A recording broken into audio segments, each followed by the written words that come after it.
Welcome to my YouTube channel. Yeah. So, 3 or 4 days ago, I saw over the internet that a woman got married to a ghost, unknown to her, that she was married to a ghost after having 3 kids for the said ghost. So, because there was no any introduction before she got married to the guy. So, this brings us to the topic of today entitled The Essence of Tradition.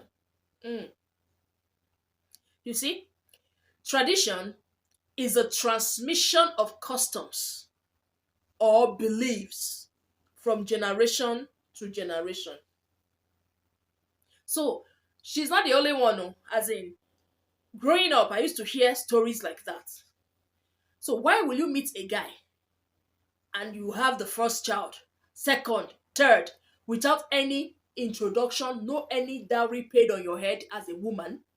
Nothing. You didn't even know the family you're married to. That means the guy didn't go to her family as well.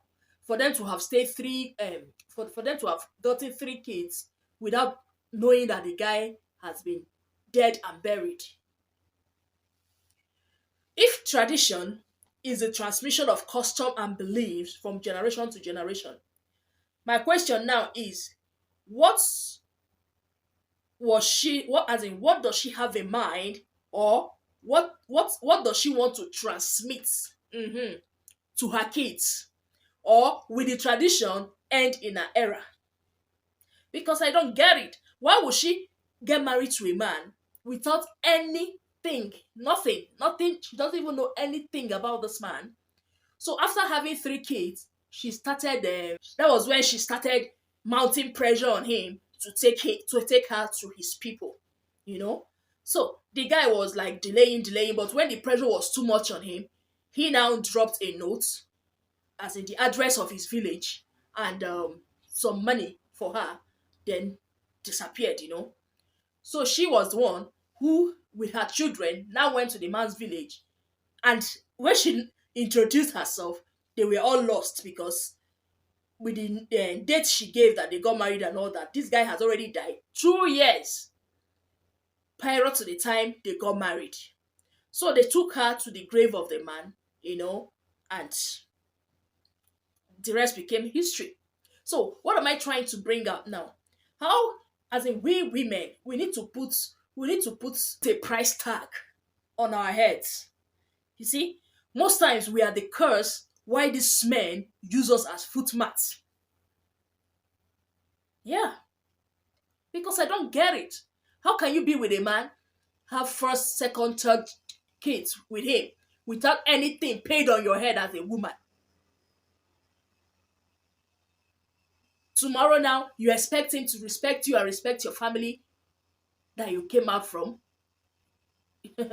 He cannot. Because if he can get you that cheaply, anything goes. He will just use you as what? Footmat. Please, let us put we as women, and sometimes they'll say it's love, but to me, I don't even see it as love. Because if it is love, you should be mindful of the offspring that is coming. Yeah. What what are the legacy? What do you want to leave for your children, for Christ's sake? When there was nothing done on your head, nothing, no tradition, nothing.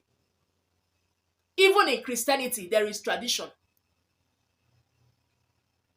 If you think maybe tradition, some people, they're becoming so spiritual, over spiritual, they want to boycott tradition. In Christianity, we have traditions. As in the Catholic, Protestants, and the Orthodox. So, we cannot do without tradition as far as life is concerned. Now, this woman has given birth to 3 kids with that kind of history as a story. The children will grow up. How will your children look at you when they become adults and you give them this story? I mean,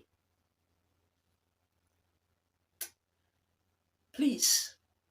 I want us to know the essence of tradition. We shouldn't be too spiritual and forget that this tradition is very, very needful in our everyday lives. Now you've been living, she was living with a ghost for God knows how long with 3 kids. How do you explain that? There are so many women living with men, as in, I can't even call them their husband because they've not paid a dime on their head. Some people, they find themselves in that situation maybe because they had nothing when they met and all of that. But at least as time goes on, try, not even doing something elaborate. Let him just go to you, to your place. Let your parents, let your people give consent. Let him know that you're coming from a home. That's it. I want this video to go a long way in helping us to understand that nobody is above tradition. Yeah, we cannot do without it as well. In as much as we want to be spiritual and all that, there is still things that our people call it omenana. Things that are need to be done, as in to put things in place. If she has taken this guy to her place, or maybe the guy took her to his place, they would have averted all of this. In fact, he wouldn't have accepted because they would get to find out, and you would have saved her this trauma she's into now. We cannot do without tradition. Thank you so much. Please subscribe to my YouTube channel, like, share, and do contribute in the comment section concerning this topic. Gracias.